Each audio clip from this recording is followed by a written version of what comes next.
restless dreams. I see that town. Silent Hill. You promised you'd take me there again someday. But you never did. It is not just anyone who can enjoy horror fiction. The objects of fascination of the genre are impure, disgusting, and scary. The natural inclination is to move away, not to advance toward those beings who call for both a cognitive engagement in which one is willing to, creatively speculate about what the monster might be like, what it might want, and how it might be managed. More specific to a video game, it forces a physical engagement since the gamer, through their character, will have to manage the monsters on their own. Silent Hill is a series of games for PC and consoles produced by the Japanese company Konami. Silent Hill belongs to the survival horror genre and is considered one of the most important and typical paradigms. Survival horror games usually involve a single player whose avatar is a third-person character in a POV, and players usually have to, find their way through unknown and unfriendly places, confront enemies, solve puzzles, discover clues, and combine them in order to get out of the threatening situation and achieve their objectives. Killings are not so important as are the frightening atmosphere and the feeling of suspense the players experience in the game world. The first 3 games of the series take place in the foggy, nightmarish little town of Silent Hill, which has been destroyed by fire in the past, and is now the home of a cult that worships a demonic creature called Samuel. I'm deliberately not talking right now because, given the fact that the community surrounding the series is so loyal, not big but loyal, and they really love the series of this series in particular, and I was wondering to myself, what can I bring more to the table, as a more of a continuation to the topic that is Silent Hill, and given the fact that the remake is out.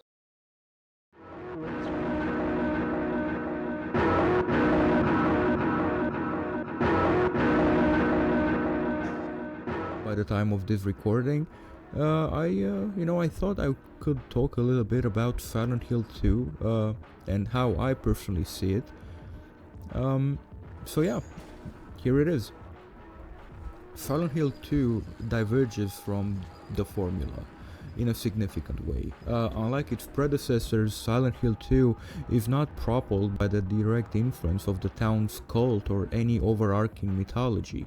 Instead, it shifts its focus inward, exploring themes of grief, guilt, and trauma as experienced by the protagonist James Sunderland. The narrative opens, as so many great horror stories do, with a ghost of the past. James receives a letter from his deceased wife Mary. Mary lost her battle with an unnamed illness 3 years prior, and James has never really moved on from that loss. Thoughts of Mary in her final years weighed heavily upon him, something which becomes more and more apparent as the story progresses. Mary's letter asked James to return to Silent Hill, a resort town they had spent so much time in while they were young and healthy. James's journey through Silent Hill is not merely a quest for survival or an attempt to uncover supernatural mysteries. It is rather a descent into his own psyche, a confrontation with the darker parts of his being. In Silent Hill 2, the monsters James encounters are deeply personal, reflecting his own traumas and hidden desires, rather than, external threats orchestrated by malevolent forces. There is no bigger plan. So let's start with the fan favorite, right? So Pyramid Head, which obviously is the most iconic monster and perhaps the most iconic in the series, embodies James's repressed guilt and desire for punishment. This creature is relentless, appearing again and again as if James's psyche is forcing him to confront the depths of his regret and shame. Pyramid Head's violent actions, particularly toward the other monsters, reflect James's subconscious drive for self-punishment, a manifestation of his own buried guilt over the death of his wife. Rather than functioning as a simple antagonist, Pyramid Head serves as an inescapable reminder of the truth that, James is trying to avoid. The abstract daddy is though to symbolize the trauma and abuse experienced by Angela, another character James encounters, who has also come to Silent Hill to confront her past. However, this monster's presence serves as a parallel to James's own guilt, facing a painful truth that, much like Angela, he struggles to confront.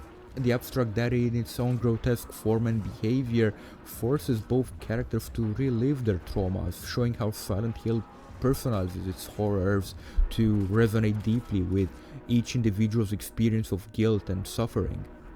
The lying figure, wrapped tightly in a straitjacket of its own flesh and moving in an agonizing, constrained manner, is though to symbolize illness and the helplessness James felt while witnessing Mary's prolonged suffering. Its twisted, constrained body evokes the pain and confinement of someone who is suffering both mentally and physically, reflecting James's own struggles with caring for Mary. The lying figure is not an external threat with motives or an agenda. It is a manifestation of James's guilt, frustration, and feelings of entrapment while dealing with Mary's illness. The mannequins are legless, torso-only monsters with additional limbs protruding from their heads, or from the place where the head should be. This particular monster represents James's complex feelings of, sexual frustration and guilt. During Mary's illness, James likely felt both attracted to and repelled by her in various ways. The mannequin-like appearance and disjointed form of these monsters underscore James's conflicted relationship with intimacy and his own repressed desires, bringing to the surface the shame and guilt he feels for his perceived moral failings. The game's iconic mist-filled setting becomes a psychological space in which James encounters what Lacan would call the real. According to Lacan, the real is a space outside the symbolic order of language and structure, where the true raw aspects of one's desires and traumas reside. I have actually talked about the real extensively in my Fear and Hunger video, so check it out if you want to. But for this one in particular, in Silent Hill, it is everything that cannot be easily assimilated into consciousness, right? So James's experiences in Silent Hill force him to confront this real, embodied by creatures like I mentioned, Pyramid Head and other monsters, which is what? An unrelenting, inescapable figure of judgment and punishment. Each of these figures reflect facets of James's subconscious mind, forcing him to relive and re-examine the dark truths he has buried. In parallel, Derrida's thoughts on monsters led additional insights into James's journey. Derrida suggests that monsters are unsettling precisely because they do not fit into any predefined categories, embodying a hybrid, undecidable nature.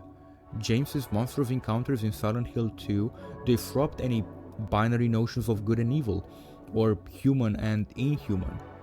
These creatures, bearing twisted, grotesque forms, manifest James's inner conflicts and act as harbingers of truth he has tried desperately to suppress.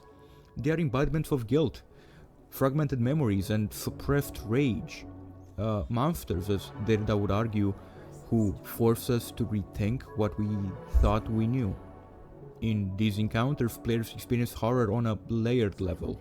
It's not just the terror of encountering monstrous beings, but the dread that arises when faced with the unspoken, haunting aspects of yourself. The game asks players to navigate these impure, disgusting, and scary manifestations of James's psyche, compelling them not only to fight or escape, but to confront and manage these horrors. A fitting parallel to the psychoanalytic journey of grappling with the real and the monstrous unknown within. I added a quote at the start of the video: "Monsters cannot be announced. One cannot say, 'Here are our monsters,' without immediately turning the monsters into pets." Derrida's insight is so powerful in the context of our video. He is reflecting on the idea that monsters defy categorization and understanding. The moment we can fully articulate them, they lose their terrifying enigmatic quality.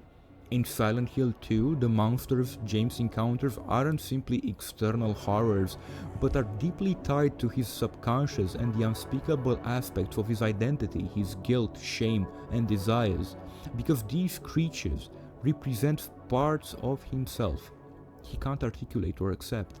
They remain horrific. They aren't pets or familiar entities that James or the player can comfortably interpret. Rather, they retain their terrifying nature precisely because they reflect what James cannot say or consciously recognize about himself. The foggy town of Silent Hill serves as a liminal space where these monsters evade easy categorization, much like Derrida's concept of the monsters as a symbol of the undecidable or unknown. The creatures in Silent Hill 2 resist being tamed or explained because they exist in the realm of the real, in Lacanian terms, as embodiment of raw, unspeakable truths. By remaining unknown and unknowable, they compel James and the player to continually grapple with the discomfort and the discomfort of ambiguity, which keeps the horror experience unsettling and profound. Liminal spaces are crucial to Silent Hill's psychological horror, especially in Silent Hill 2, right? Because it deeply resonates with Derrida's ideas on monsters and the undecidable. A liminal space is a threshold or an in-between place, neither here nor there, where the ordinary rules and categories of reality break down. Silent Hill itself, with its fog-covered streets, abandoned buildings, and ever-shifting reality, embodies this liminality, creating a world that feels familiar yet disturbingly alien. James is trapped within this fog-shrouded town, caught between his past and an uncertain future. And he is forced to confront the unresolved parts of himself.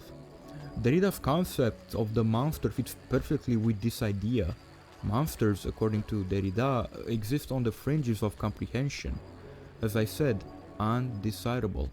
Beings that defy clear classification and embody the tension between what is known and unknown. In Silent Hill 2, the town and its creatures are never fully explained. They occupy a space of perpetual ambiguity, much like Derrida's monsters, remaining terrifying precisely because they resist rational understanding. The liminal space of Silent Hill doesn't offer any clear resolution or closure, but instead confronts James, and by extension the player, with unsettling fragments of reality that evoke discomfort and cognitive dissonance. As James traverses these shadowy, in-between spaces, he experiences encounters that defy his sense of self, time, and logic. Rooms and hallways often lead to impossible, unconnected locations, emphasizing the surreal and dreamlike quality of his journey. This liminality reinforces the themes of psychological horror. James is an undecidable state himself, caught between denial and acceptance, living in reliving memories and ultimately confronting the monstrosities of his own psyche. The town of Silent Hill thus becomes a Derridian liminal space, where James's inner horrors are externalized into monstrous forms he can neither fully control nor comprehend, compelling him to confront truths he would otherwise continue to deny. In conclusion, Silent Hill 2 is much more than a horror game. It's a journey through fragmented and repressed layers of James's psyche, as James traverses the liminal spaces of Silent Hill, encountering monsters that embody his unresolved guilt, grief, and self-loathing. The game mirrors Derrida's notion of différance. Derrida uses différance to describe the way meaning is perpetually deferred, always just out of reach, as words and symbols point not to fixed truths, but to endless chains of interpretations and ambiguities. In Silent Hill 2, meaning is never fully grasped. The creatures, the town, even James's own memories evade clear definition. Rather than giving players a definitive truth, the game constantly defers any sense of closure. Just as Derrida's différance suggests that we are forever distanced from absolute understanding. Silent Hill itself never allows James or the player to access a final, stable truth. The fog, the monsters, and the haunting spaces of the town keep us in a perpetual state of searching, where certainty dissolves and ambiguity reigns. This endless deferral creates a horror that goes beyond survival and into the psychological. James's journey is not about finding answer, but about confronting a fragmented self that may never be whole.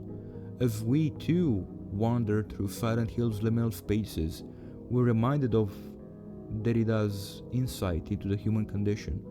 That truth is never singular or complete, but always shifting, always just out of reach. Much like the eerie streets and shadows of Silent Hill. In this way, Silent Hill 2 transcends the typical bounds of horror, creating an experience that is philosophically profound as it is terrifying.